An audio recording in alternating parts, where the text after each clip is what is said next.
Hey guys, this is Giani, and today I will show you how I'm playing Wickerbottom, my favorite character in the game. Before we start the run, I have to clarify a few points first. The video is an all bosses run, including the new ones Warbot and Celestial Scion. I did many old bosses run as Wickerbottom on stream, but I did this one offline for a better editing. I'm playing with a few mods on, but you could totally reproduce the same run without them. The video is segmented in 4 parts. The first part is about rushing Fuelweaver as fast as I can, and I will explain why. The second part is the mid game, where most of the bosses are taken down. The third one is the Celestial Champion arc, and the last one is the final bosses. I must point out that I'm often streaming on Twitch, so if you want to check it out, the link is in the description.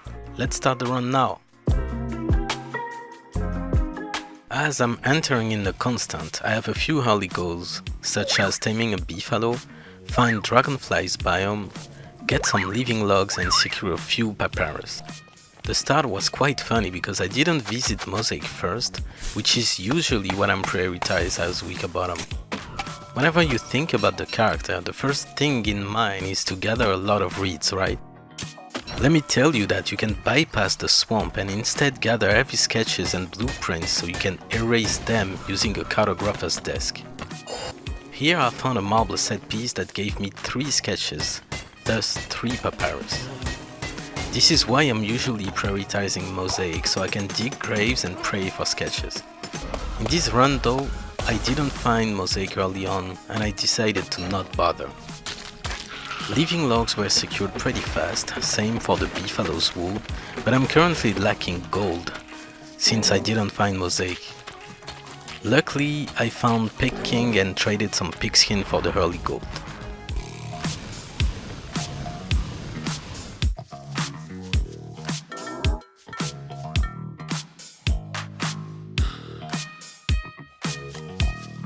After I crafted the piggyback and the saddle, we can move on to find Dragonfly Desert.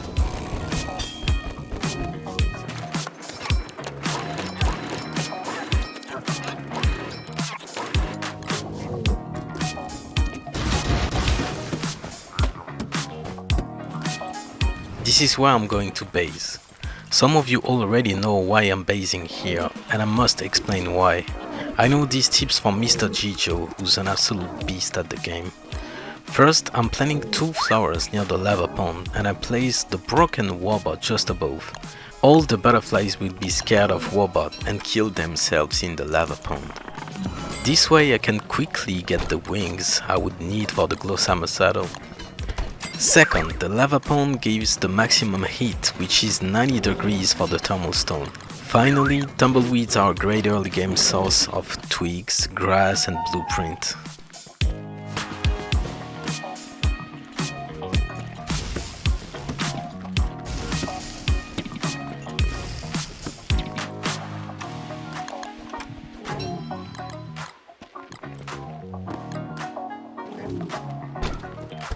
I'm ready to go in the ruins now. I looted a blue gem in the forest for the ice staff, got the living logs and the golden tools. Let's go! The sinkhole is perfect here, because I'm in the blue forest. So the archives will be next to my base, but the best part is no doubt the big tentacles there. Those caterpillars have a chance to drop a tentacle spot at 40% drop rate, which is the double than normal tentacles in the swamp. Plus, when you killed one, technically you just killed 2 because when you travel, the other one dies instantly. Here I just looted 2 spots for the future books already. After quickly finding the runes and crafting a medallion, I can tackle the first boss, the Ancient Guardian.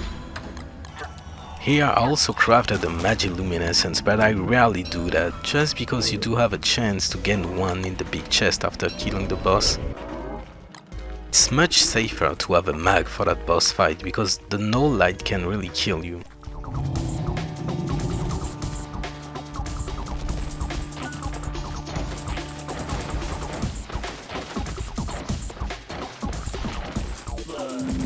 By the way, I'm animation cancelling using mostly a technique called stutter step, which is basically moving in between hits to cancel the animation and attack faster.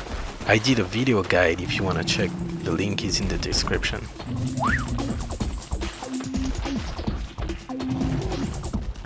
In the second phase, you can cancel AG's charge with a staff and it would make the boss jump at you instead of charging.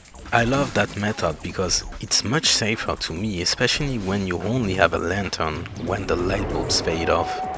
Shout out to MrGiggio for this again.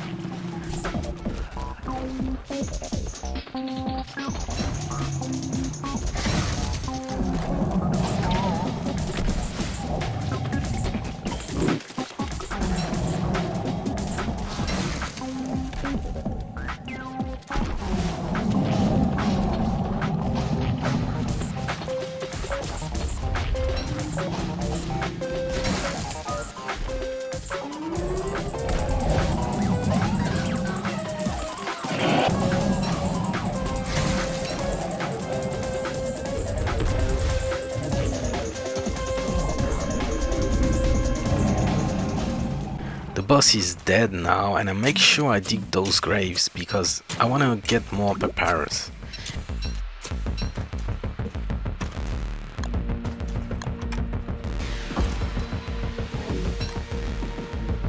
Here is a trick, by the way.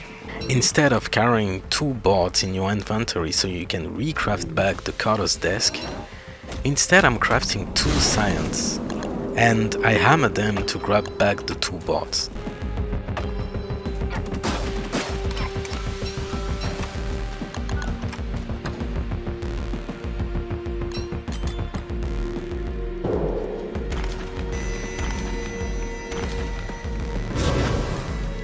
And now the fun begins.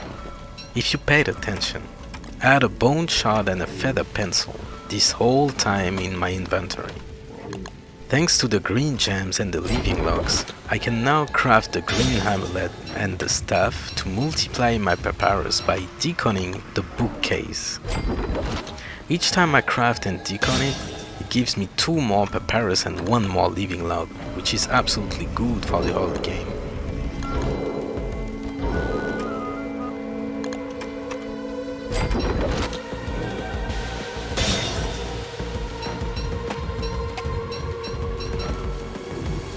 But here is the best part. The bone shard will be used to craft a raincoat using the construction amulet and decon it to gain +1 tentacle spot.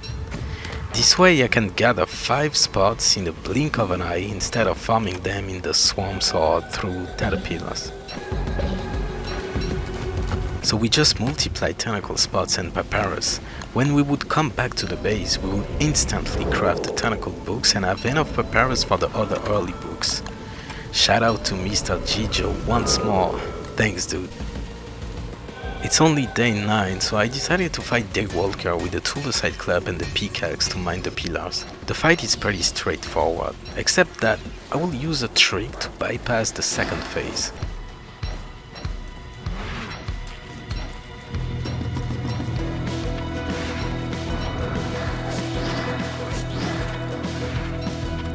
Fight was a bit tedious as I'm constantly insane and Terrorbeaks are wasting my time and my attack windows.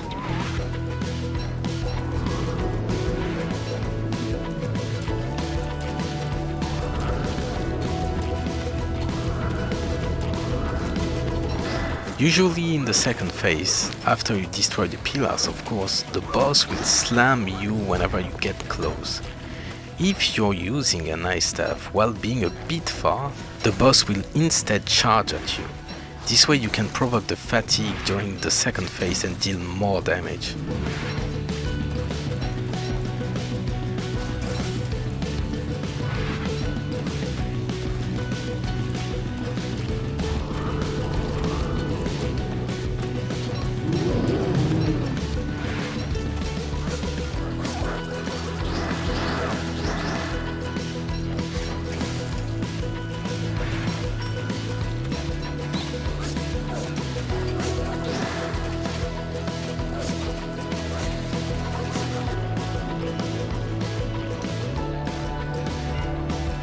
The boss is dead. I place the second cartographer's desk and erase everything except the dreadstone armor. Why the dreadstone armor, you said? Because if I don't have enough dreadstones for the Shadow Rift gear, I could always craft one dreadstone armor and decon it for more dreadstones. Just like that, we have a crazy 15 papyrus in the inventory already. I must stay in my base during the day to farm butterflies for the Glowsummer saddle. So I'm taking that opportunity to expand the base, cook food, craft books, and prepare myself for the Moonstone event and the Big Wind fight.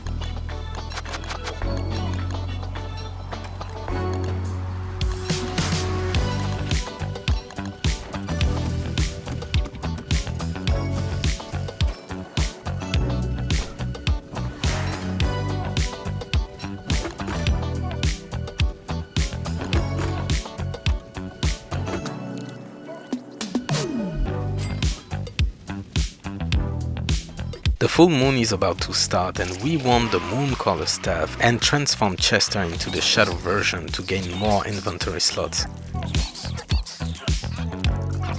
I know that setup from Giani. You only need 12 walls and a science machine.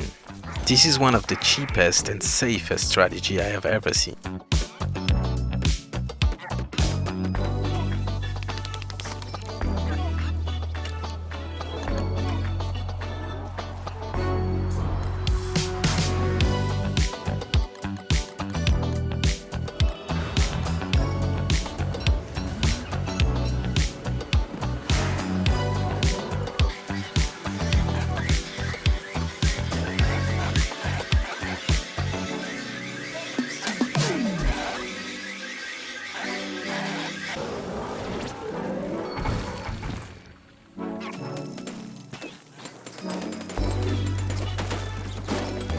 The next step is obviously Big Wind, which is a rarely easy boss to do as Wickerbottom because of tentacles.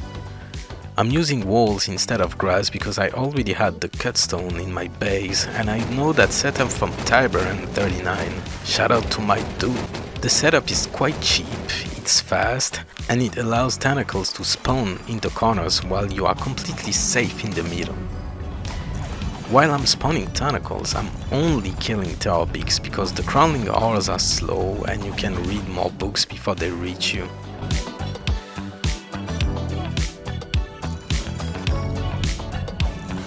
Also, I must say that I'm using the Lazy Forager to kill butterflies while I'm killing Terrorbeaks to kill 2 birds with 1 stone. The Lazy Forager is such a good item, man.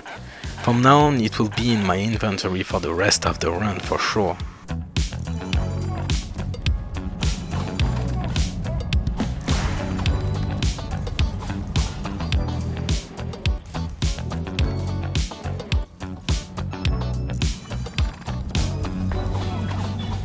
Before starting the fight, I'll come back to the base just to craft the new saddle using the construction amulet, but also to place books in the bookcase so they can recharge while I'm doing Big Wind.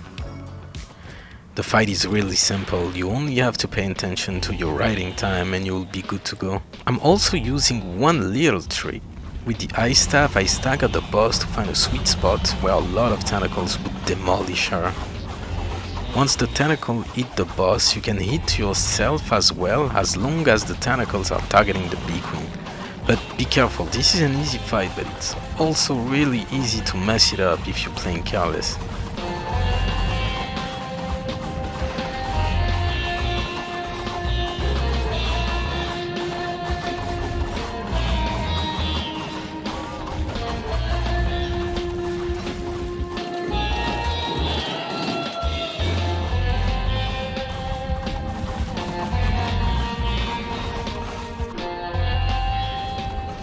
The boss is dead and we just unlocked Burning Wrap, one of the best blueprints in the game.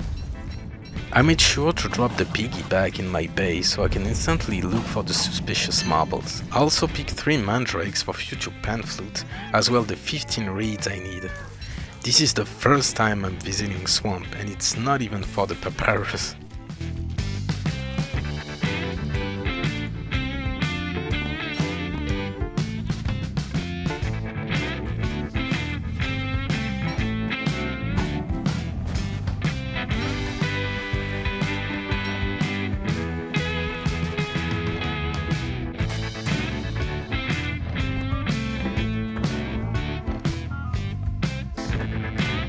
After I've found all the heads, I'm back to the base to cook jelly beans, but I will instantly move to the next step, which is getting the fossils in the caves.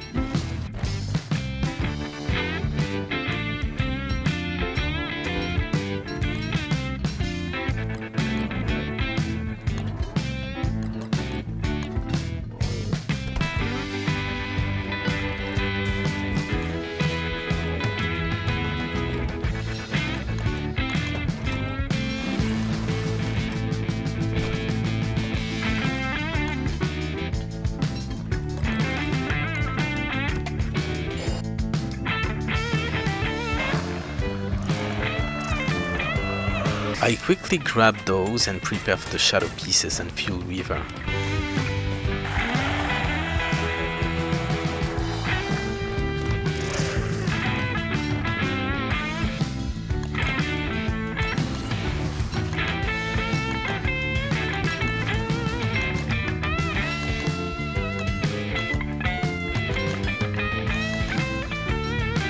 I like 2 purples for the Nightmare Amulet, but you will see another quick tip soon enough. First, I have the shadow pieces to fight, and I will demolish a tier 3 Shadow Knight. Yeah, you heard me. First, I kill the bishop.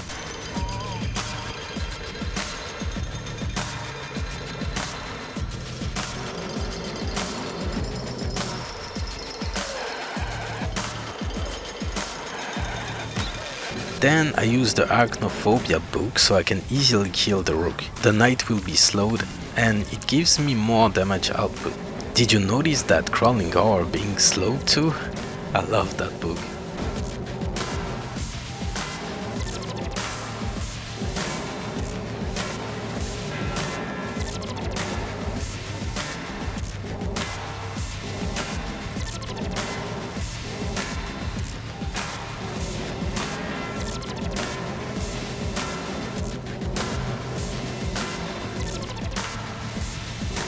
Then, when the rook is dead, the deadly big knight appears. But don't worry, with the Glowhammer saddle, you have enough speed to dodge, so we reach the big win spot where I spawn a lot of tentacles there. I drag him there, use once more the web book, and unleash the popcorns.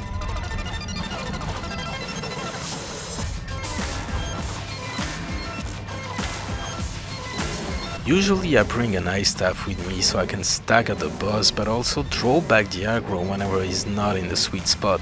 But I didn't have any blue gems left, so we shall do without.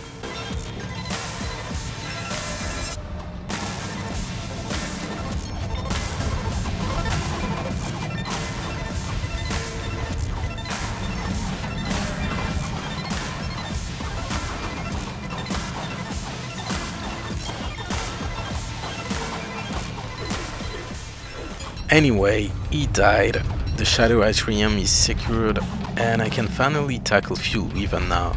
I quickly find the big tentacle leading to the atrium, guarded by the 2 bishops. And here comes the little trick.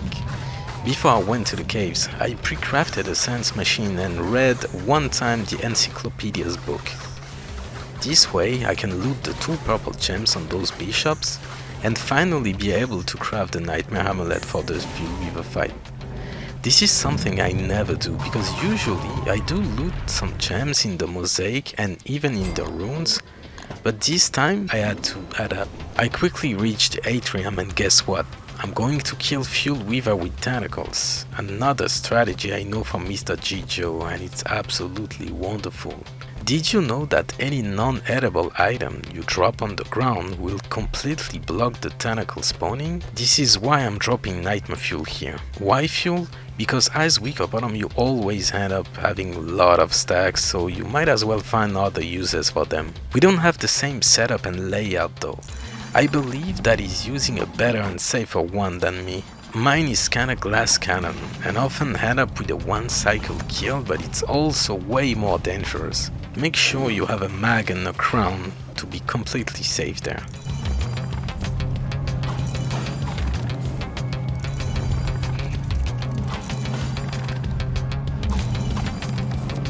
I'm completely tanking the first phase inner corner to avoid the slam attack, because the little bones can one-shot the tentacles. Marble Suit, Nightmare Suit and the Bee Queen Crown are enough to tank damage and nullify the Insanity Aura.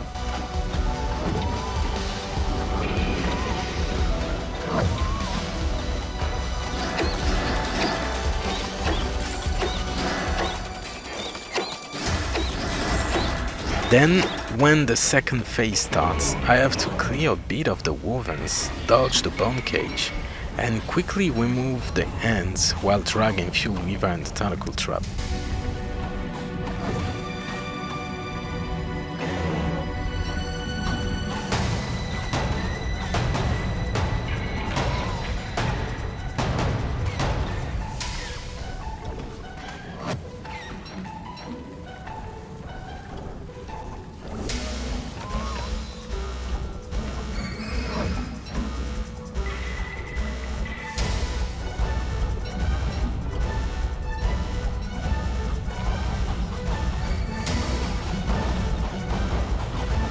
If I played it better here, I could have one cycle, but I kinda derped my animation cancelling and even stopped attacking in the end.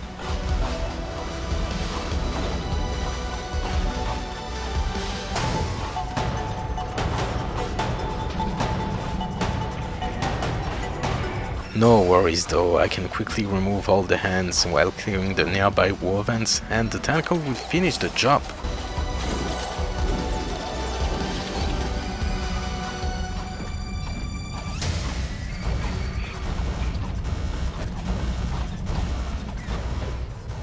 And just like that, Fuelweaver is dead by day 25. I can turn on the cave rift and I just unlocked the best item for Wickerbottom, the Bone Helm. Why the Bone Helm is the best item for Wickerbottom, you say? It's very simple. The helm removes the most annoying thing whenever you play the character, which is the insanity. You are and will always be insane all the time as the grandma. Now with the Bone Helm, insanity doesn't matter anymore, you can read as many books you want. This is why I recommend to grab the precious item in every Wickerbottom run you would do. The next boss is one of the most annoying ones, the Scrappy Werebig. I crafted a few dark swords using Encyclopedia and made sure I got a few Toadstool crowns with me.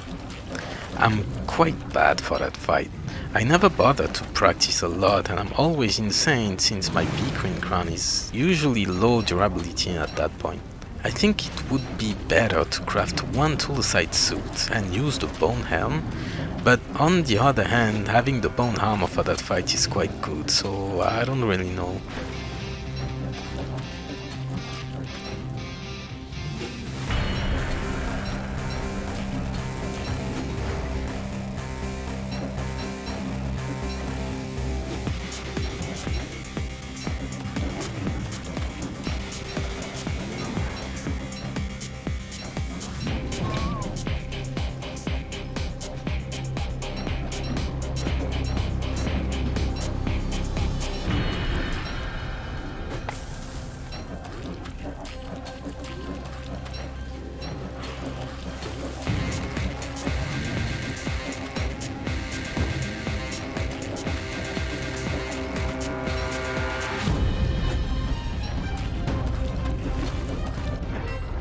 The boss is dead, we got the potato as well, so we'll keep the precious seed for the future astral goals.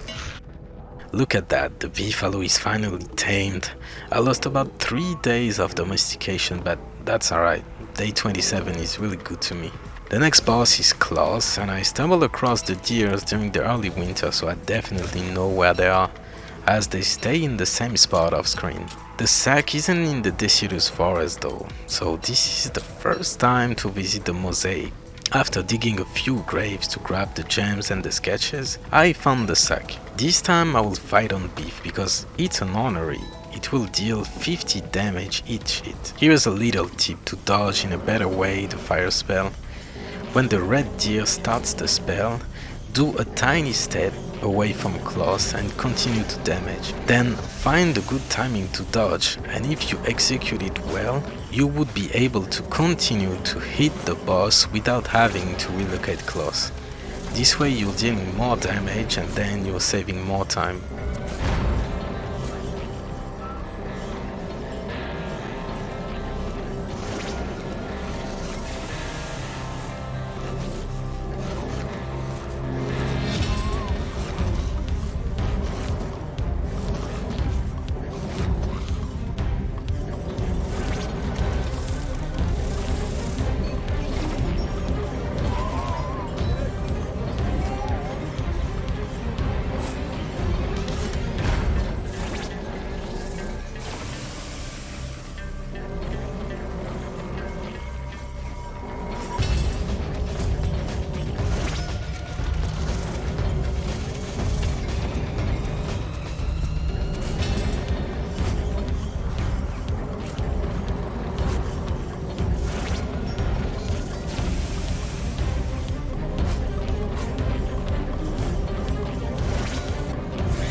Klaus is dead, no time to waste, let's kill the twins.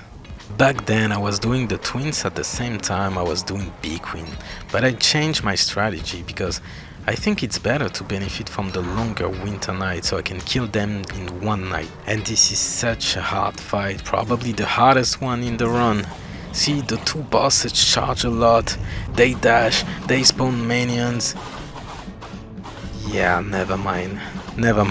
It's such an absolute easy fight as I always cheese them with the pan flute and tentacles.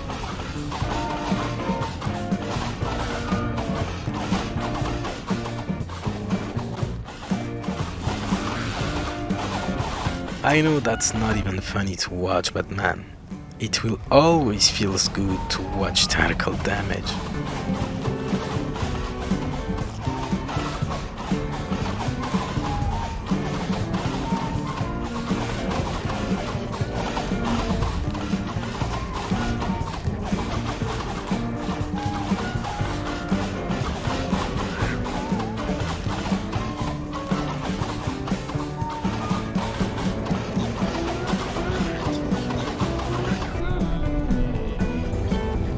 Since I'm next to the Bee Queen, I will destroy some beehives to farm both honey and honeycomb for the bee books and bundling wraps. I was about to open the Klaus gift, but Deer Club just spawned, so yeah, here I could have farmed some logs, but I didn't bother, mostly because I have the Moonstone event to do a second time, and I wanted to spend some more time in my base first. Another good perk of the Bone Helm, it's just like a Bee Queen crown against strong insanity aura bosses such as Clubsy, especially when you ride a Beefalo, since the Beefalo will tank for you, so if you get hit, you won't lose any durability on the Bone Helm.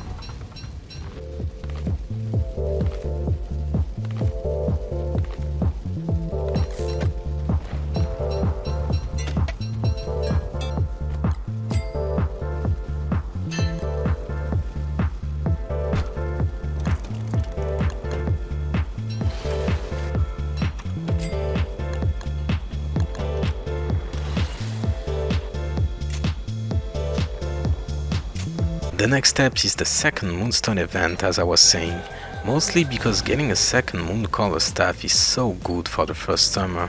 See, I rarely craft the Moon Book with the Iridescent Gem, because I think it lacks something, especially when you can trigger the Moonstorms to guarantee a full moon every night. I'm not saying the book is bad, but I would have preferred another thing, such as maybe spawning Gestalt that fight for you for a short amount of time, for example. As you just noticed, this is a Twiggy Tree world, so I went in the caves to collect a few saplings because I want them before the spring starts. I always use the same layout. I pick 24 grass tufts and saplings and plant them near the lava pond to trigger my Twitch chat. Speaking of fire, I'm preparing Toadstool and I will use the same strategy I did in my Wickerbottom series on YouTube, and it implies gathering a few fairy pan for that. Basically, it's just a fire staff with less uses, but you can recharge it with the Pyrokinetics book, and it costs nothing, so that's a really great item. But before Toadstool, Dragonfly has to pay the rent. After all, this is my biome now, so I'm the bill collector. To do so, I will prepare an arena near the boss with tentacles. Back in the days, I was doing Dragonfly with bees, and the bees were already dealing tons of damage, but you can't compare the bees' damage with the tentacles. See how the Bone Helm is absolutely OP on Wickerbottom here? Insanity isn't a problem no more. I'm starting the fight. I lure Dragonfly near the tentacles and stagger the boss using an ice staff, but I just failed here. I should have used my mouse cursor instead. But yeah, look at the damage.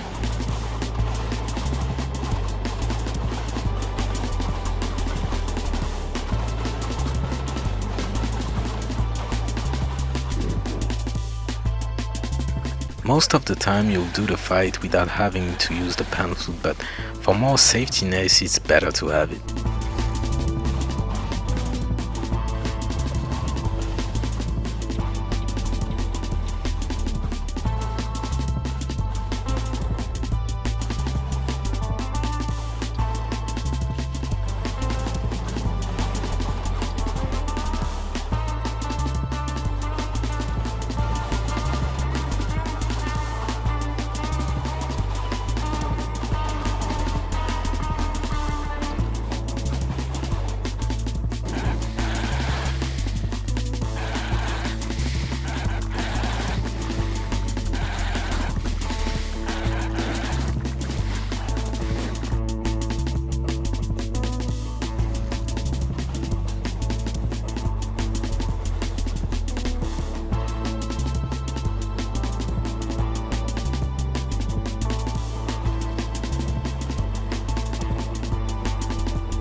I didn't play that fight good, but still managed to kill the boss in 3 minutes and 30 seconds. Spring just started, I immediately need to kill at least one goose just to craft one of the greatest book, Practical Rain Rituals.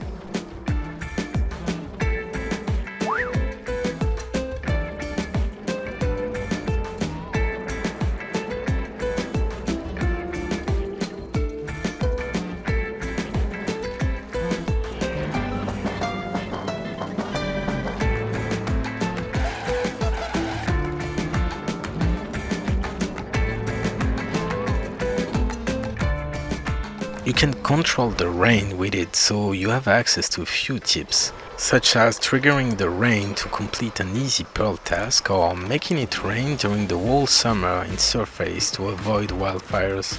You can also completely remove the acid rains in the caves, which is really good. That's a must-have book for sure.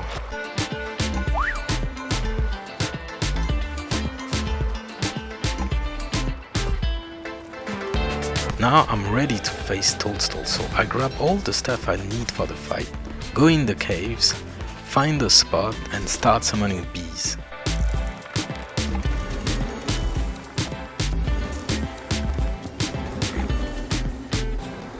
Honorary Beefalo is essential here to quickly kill all the shadows after I'm done with the books.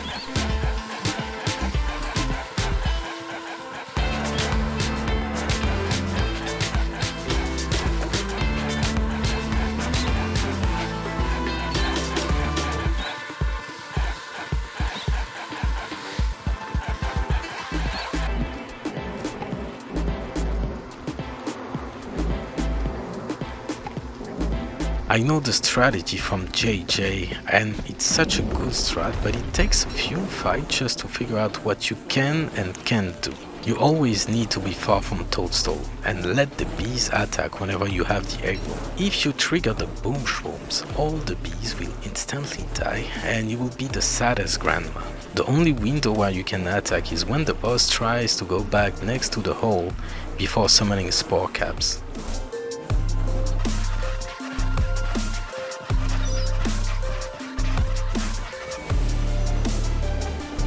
The Shield of Terror is quite a good weapon here. You only need monster meat to refuel some of the durability, and it does 51 damage, more than enough with the bees.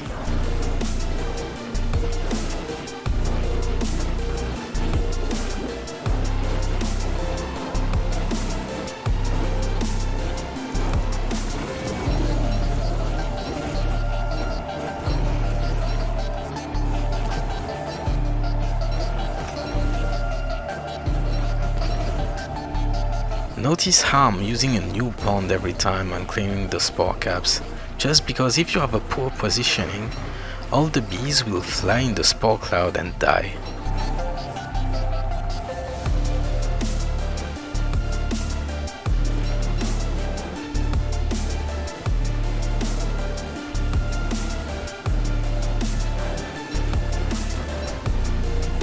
To verify if you still have the aggro, you can either move from left to the right or place yourself in the other direction than the hole. Toadstool will also perform a tiny jump whenever you lose the aggro.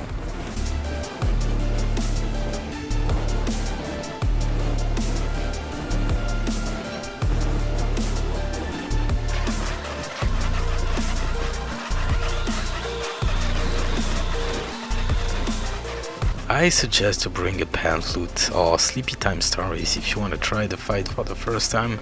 It will help when you're doing a mistake.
Toadstool is dead, I can prepare for the shadow pieces.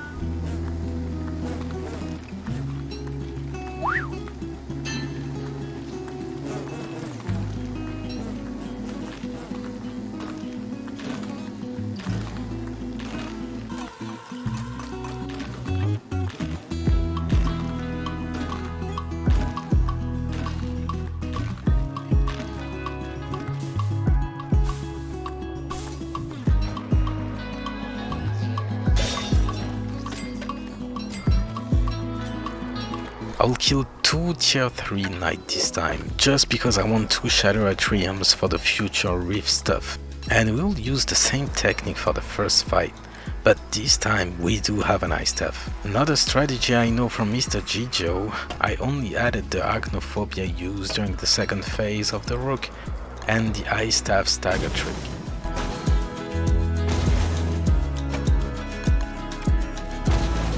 Same or same fight, but this time it was way faster with a better execution.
I quickly killed another goose because having 2 rainbows is way better just to juggle between the durability of those 2.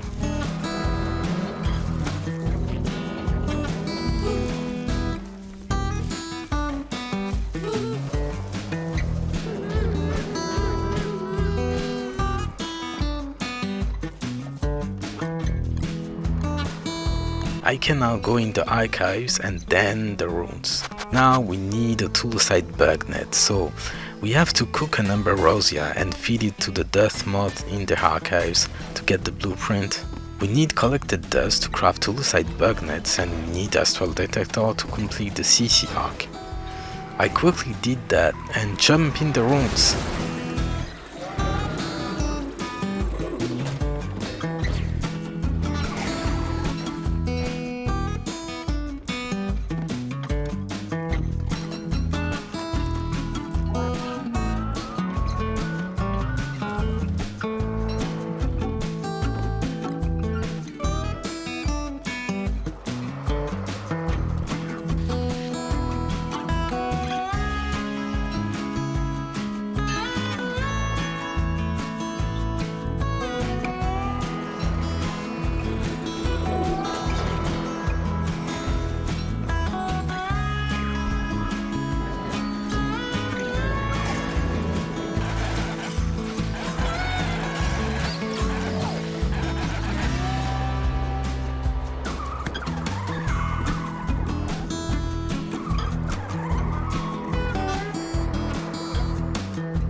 looting at least 6 mushrooms to cook future mushy cakes for the final fight of the run, Celestial Scion.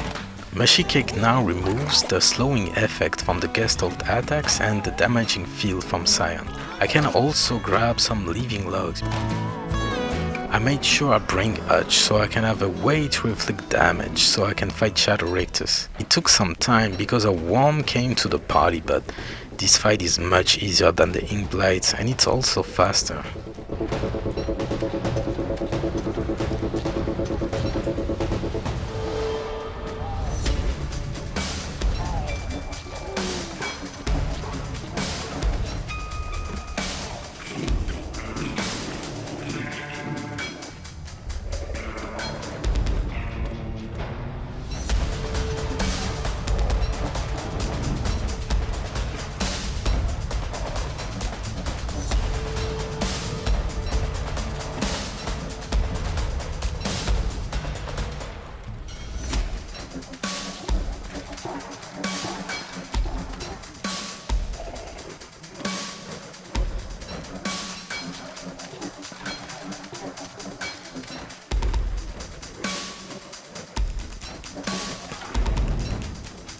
Then I went deeper in the ruins and guess what? The Bone Helm is so good here, because the sharks are quite deadly after you open the rift, especially when you're riding a beefalo since the attack can buck you off.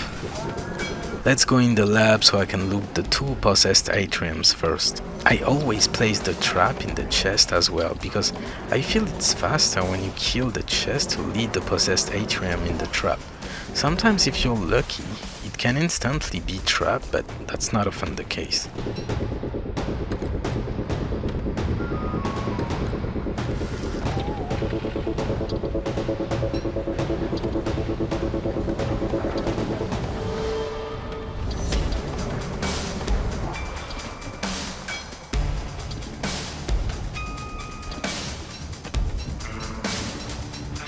And here's a really funny part, the second AG kill. Usually with the Bone Helm, insanity isn't a problem no more, and with the honorary beefalo the fight is much faster. But whenever the boss hits a pillar, it causes an earthquake, right? Pay attention how a pillar will land on the rift shark, causing the shark to perform an attack and buck me off the beefalo.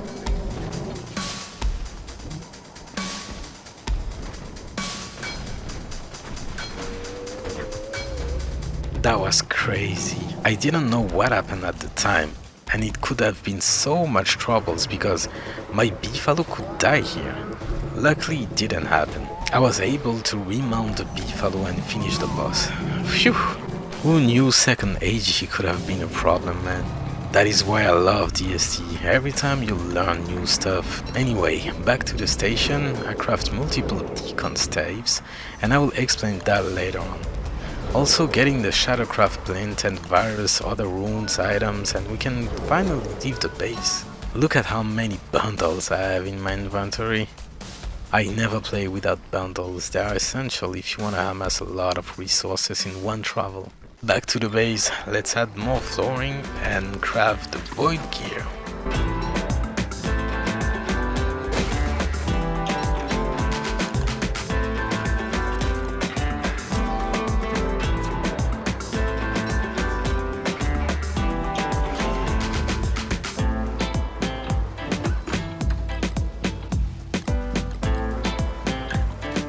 I'm using the green magic to multiply every resources, and the Nightmare Saddle offers the best benefits.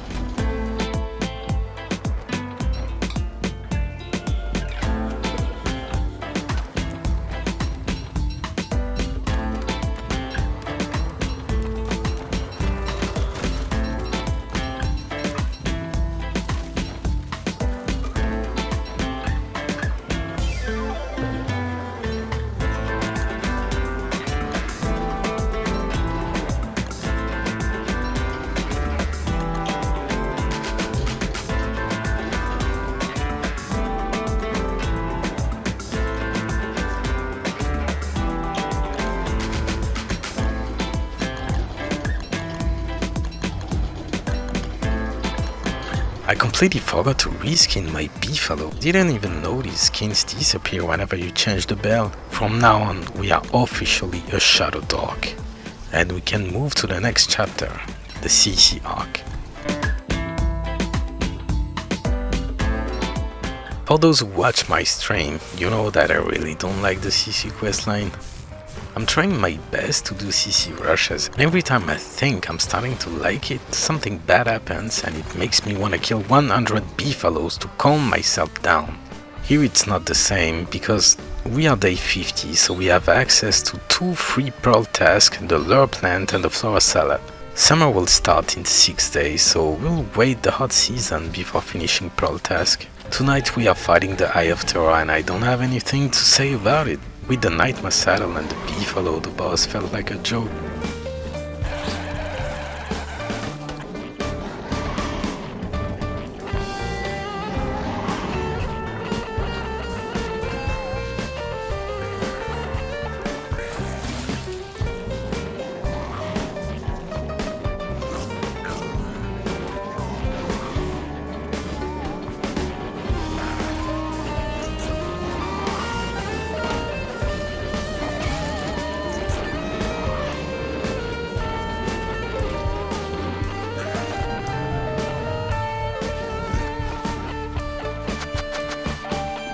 During the first minute of sailing, I was so damn lucky to find both the Moon Key and Frostjaw. That's absolutely crazy in terms of RNG.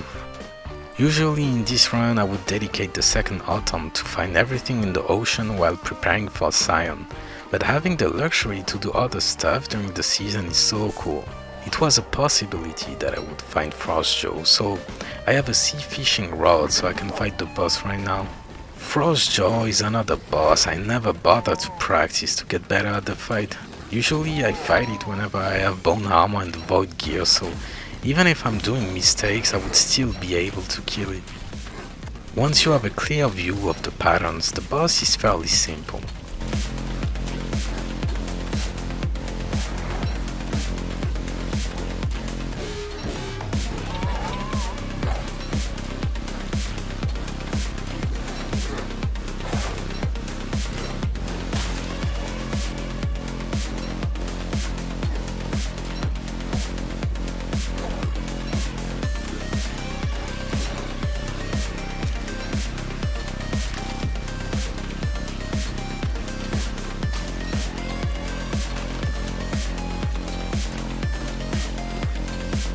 I unlocked 3 bootlegs and I will use one at the opposite ocean direction because having a Moon Key, Frostjaw and many sea stacks nearby tells me that the cookie cutters will never be here.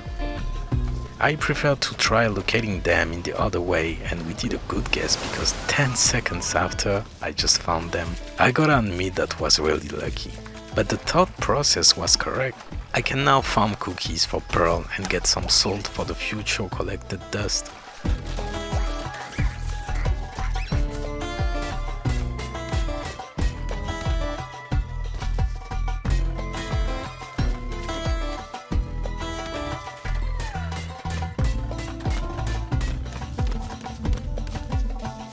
I used another bootleg to travel near the Lunar Island. This time it wasn't luck at all, because it's no more a secret that the Lunar Island can be found easily if you have enough borders of the surface explored. I'm traveling in the Lunar Island because I want to move the altars there, so my assault detector will show me the location of Crab King after I'll be done moving the other altars in the mainland. Did you know that you're not forced to place the Lunar Island altars for this, by the way? You can simply pickaxe them and it won't be shown by the assault detector. I know that trick from Birch.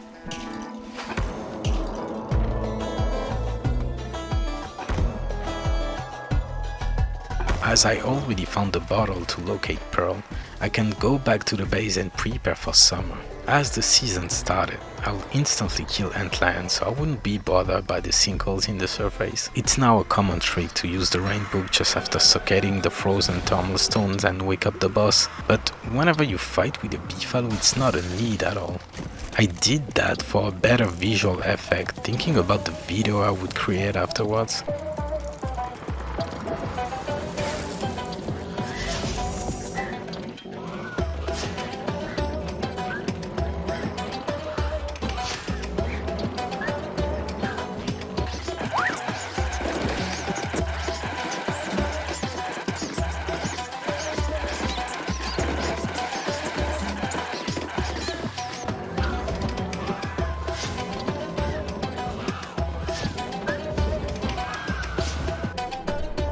I cooked a flower salad, gathered every items I would need for the pearl task and sailed to the island.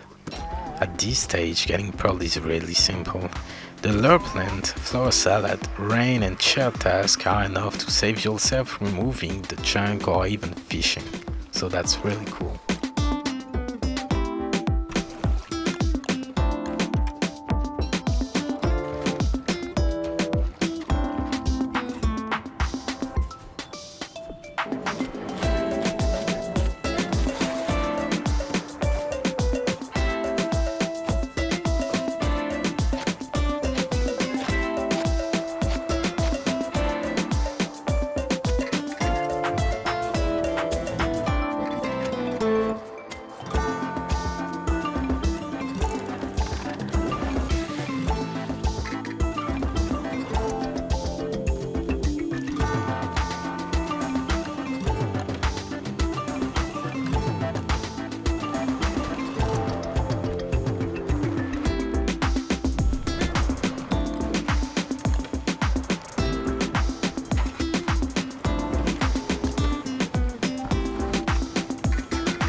Pearl in the bucket, now we move the mainland altars, get the celestial orb and we'll be ready to fight Crab King.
To be honest, the fight feels like a joke as Wickerbottom because of the grumble bees. The bees will deal so much damage that you can easily one-cycle the boss. I'll be using 4 orange gems, 2 yellows, 1 purple and 1 red gem. Did you know that you can definitely use 4 oranges when you're alone fighting the boss with animation cancelling? It's not the best combination, but it's totally doable. Here with the bees, I'm sure you can use even more oranges. Anyway, let's one-cycle the boss.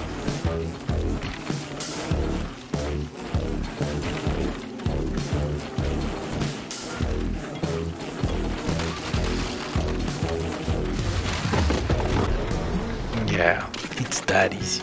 As I just one-cycled it, we didn't see a well-known bug during the fight. Basically, when the boss is taking too much damage just after spawning the claws, it starts to have nonsense patterns where it would instantly heal himself or spawn the ice arena that would last a few seconds and crackle much sooner. I even saw Lordly not being able to attack as Willow because the boss had ice walls around him but no ice platform. Clay, please, if you watch the video, please do something about it because that's horrible. Anyway, I left the altar on the Lunar Island because I was nearby, then came to the base where I lost 2 full days trying to spawn Malbatross using Rot as a lure because I didn't get the stupefying one on Pearl like a fool. I also saved my twigs because my setup is pointless as the Flingo is out of range and I love living in the danger near the lava pond. I finally decided to activate the Moonstorm so I can do the Wagstaff questline. After planting the seed I got from the junkyard earlier and used the book to grow it, I crafted the Tulusite bug net and went in the Moonstorms.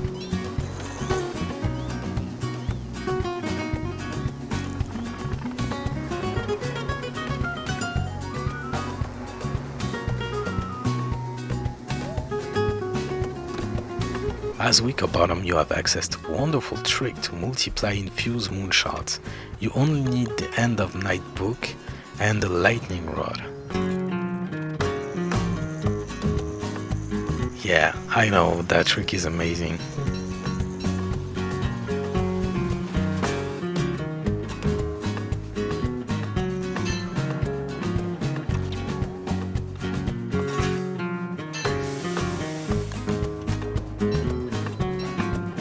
By the way, if you struggled with the Wagstaff minigame, I suggest to bring the B-books with you, as they will take care of the silly birds themselves.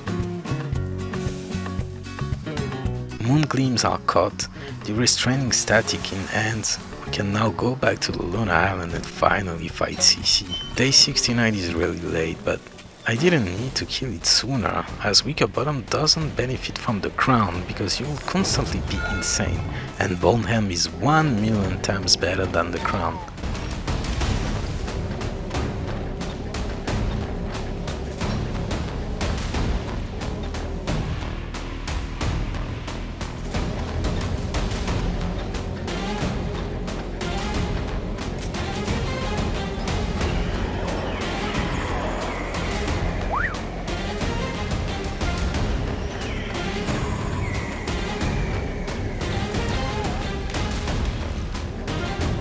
First phase is easy, no problem. In the second phase though, I thought I could move in this little tiny spot, but the blender said hell no, and I tanked a lot of damage. I'm glad I had the Nightmare Saddle, otherwise my Beefeater would have been dead or very low HP here.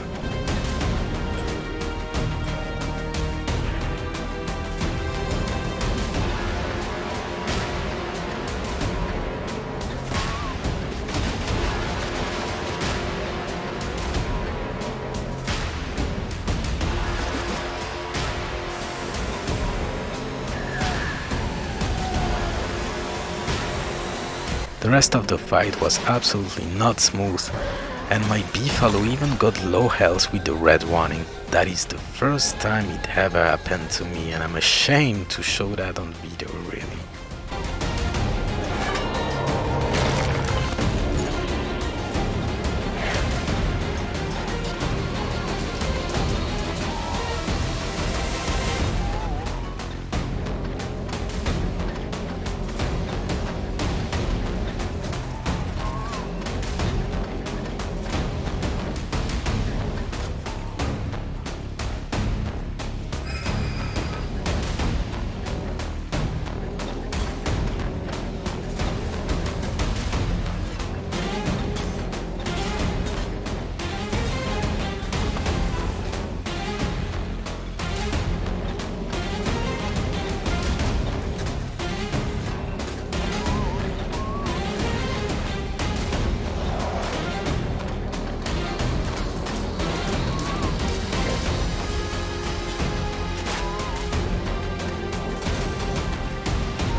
We just killed the boss, activate the Lunar Rift, so the chapter is finally over. We can now move on the final part, the mutated bosses and the final fights.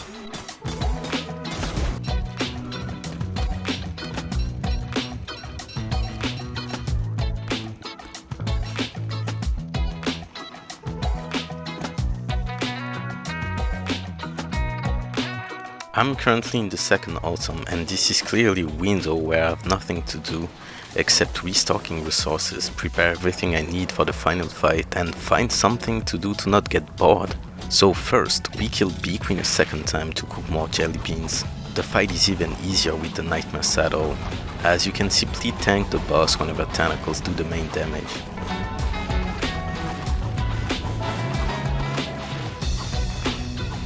Then I went back to Pearl to finally grab a stupefying lure for Marbletros. With the Grumblebees and the Gloom rank, the boss is not a boss anymore but feels like a regular mob.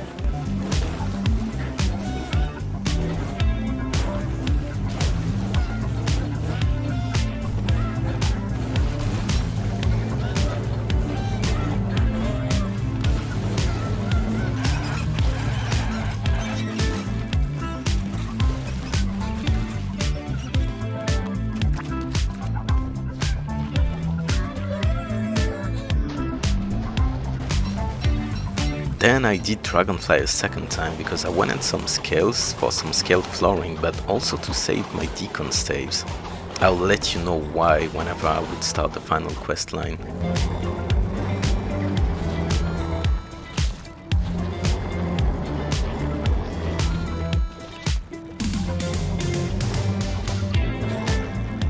I'm not showing that I farmed some scraps, rocks and niter, but I just did. And finally Birger spawned day 79.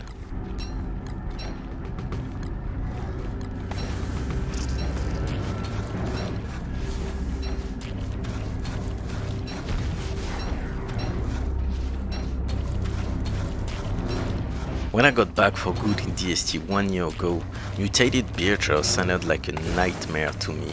But it turns out the boss got simple patterns and also offer room for mistakes. Bone Armor is also really good for this fight, as even if you're not that far after the famous butt slam attack, you will still dodge and got enough time to stun the boss, then do a lot of damage during this window.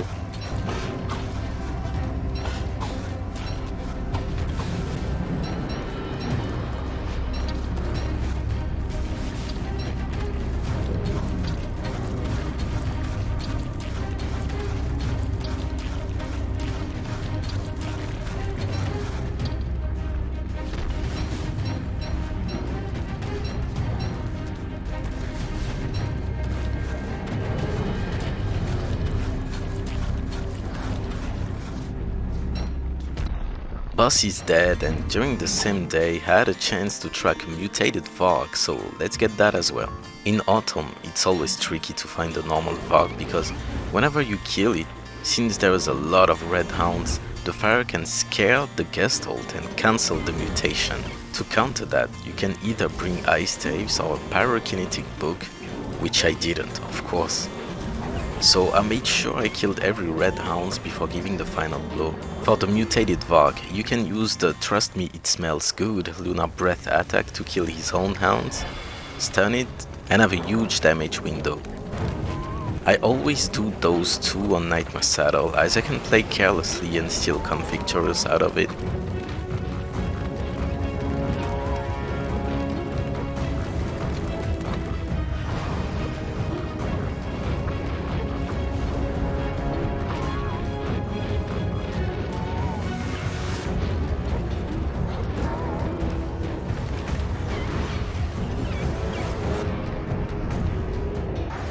From now on, I only need to wait for the second winter so I can kill mutated Deerclops. The problem is, I don't have anything to do. I'm not planning to make a base on this world, so sailing is worthless.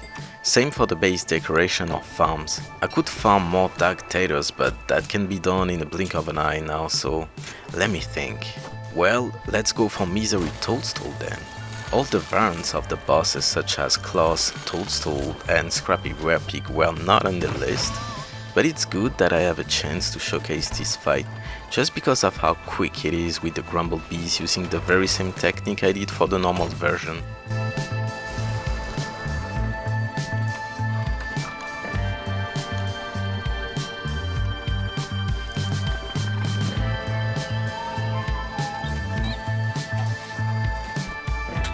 For more safetiness, I decided to bring a Pantfoot but also bring more Fiery Pen as the fight is longer.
boss is dead and I got the knapsack blueprint, which is, in my opinion, such an underrated item. It's being overshadowed by Wormwood's Moonshroom skill, I gotta say, but back in the days, finding some interesting uses was so satisfying.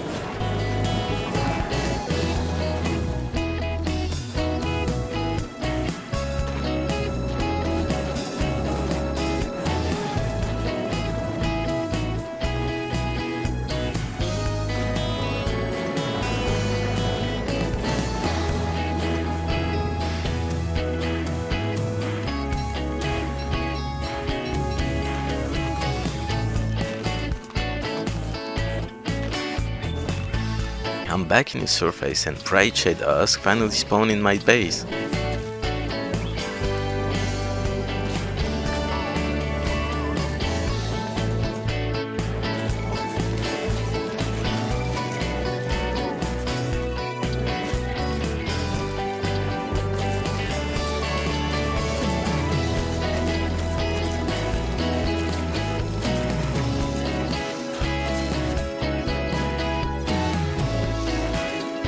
I cooked more food and crafted a bright smithy kit and a smasher so we can mine the pure brains.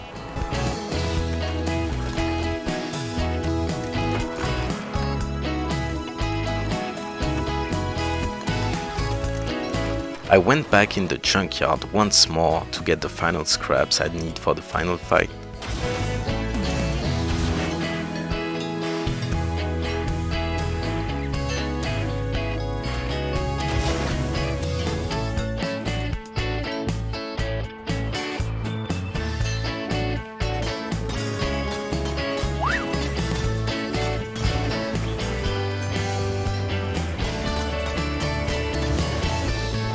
At this point, I only need to wait for the first day of winter, 4 spawn deer clubs and kill the mutated version.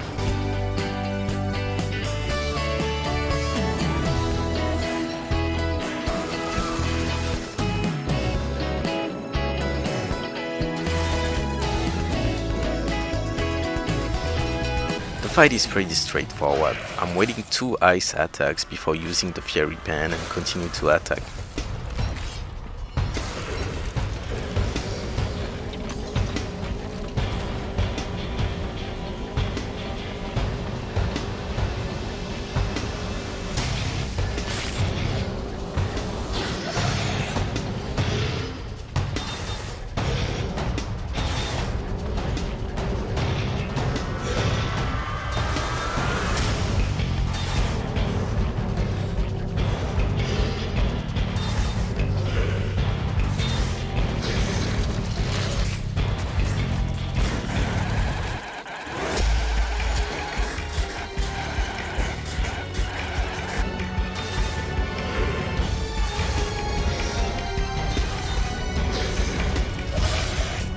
Mutated Deer Clubs is finally dead. We can now go back to Pearl Island, which is now Wagstaff Warzone, as he will evict her. Poor Pearl. This is exactly why I needed to discover the Moon Key, because Wagstaff will send her there.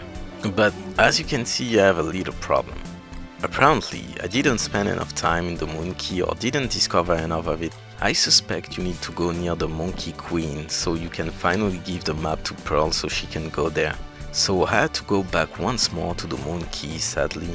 After I did that, I'm back to the war zone and I can finally place the flooring all around the island. You need an exact 19 scraps and cut stones each to get all the turf. By the way, I saved all the Deacon staves to multiply the flooring from Wagstaff in case I didn't loot enough scraps, but it didn't happen this run. After I did that, I can craft the new bug nets to catch the Gestalt.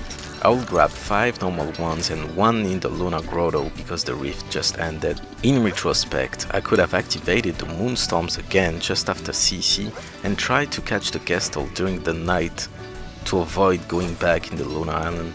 I thought about it just before doing the final part, but I was kind of afraid of the short nights because the winter just started. I should have tried it anyway. I'm finally ready to tackle the new bosses. The first one is really simple, as the Revenant is just the first CC phase dealing planar damage.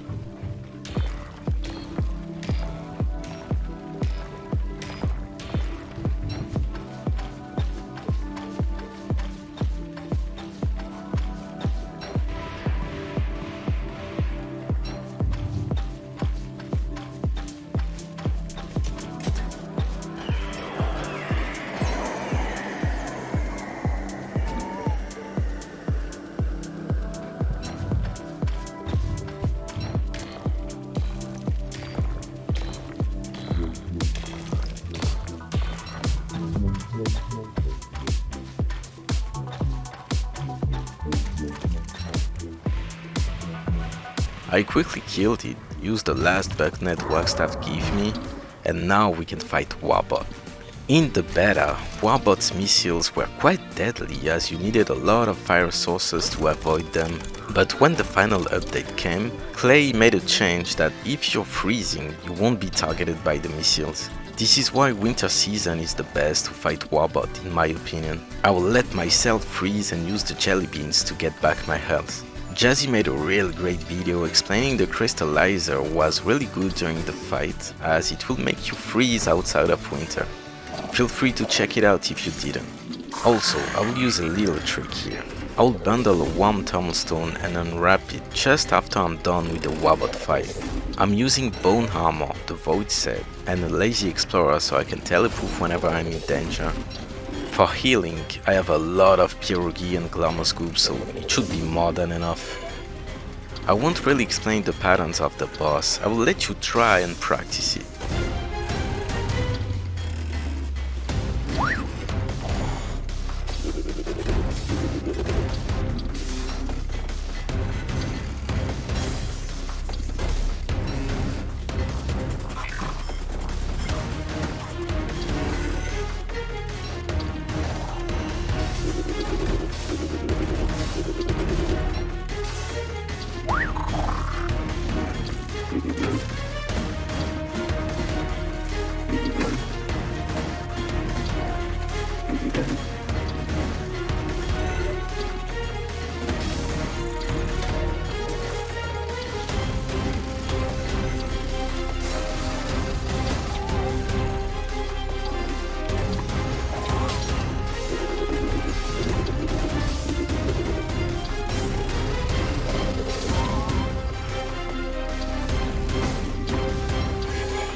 Warbot's dead, the final fight of the run is happening. Here I heavily suggest to bring mushy cakes because otherwise if you get slowed by the damaging field or even castled, you will find yourself in high danger. This is also why I made sure to bring green caps and Glomos goo to lower my sanity just before the fight.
And the boss is dead.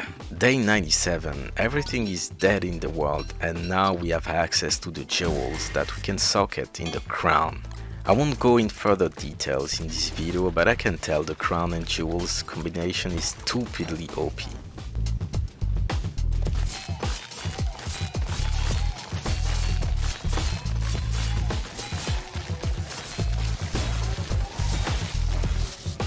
And that's it. I hope you guys liked the video. If you want to catch me streaming DST on Twitch, the link is in the description. Take care of you guys, much love, bye bye.